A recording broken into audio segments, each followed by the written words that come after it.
Na bahati mimi kwa sababu ni ndani. Nipo siku.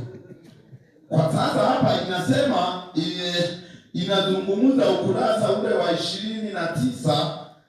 Sasa sijajua, naona kuna kama mabadiliko. Mapenzi ya Mungu. Kuishi kwa mapenzi ya Mungu. Ngapi mimi huko? 29 wote. Kumbe mimi niko sawa kitabu changu. Amen. Amen. Kuishi kwa mapenzi ya nani? Ya Mungu. Ila mimi nitabadilisha umuige Yesu Kristo alivyojitoa na kufa kwa ajili yako. Amina. Mimi huwa naongozwa na Roho Mtakatifu. Siongozwi na mavitabu haya.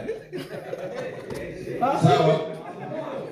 Kwa hiyo mimi mimi ni mwanaserogia ambaye naongozwa na Roho, sio na mavitabu haya. Kama askofu wangu akanifukuza kwa sababu nimeenda tofauti na vitabu, basi anifukuze tu kuanzia leo. Lazima ufanane kama Yesu. Amina.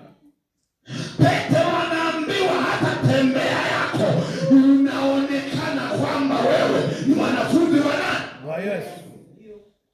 Mwanafunzi wa Yesu anaonekana, anajulikana.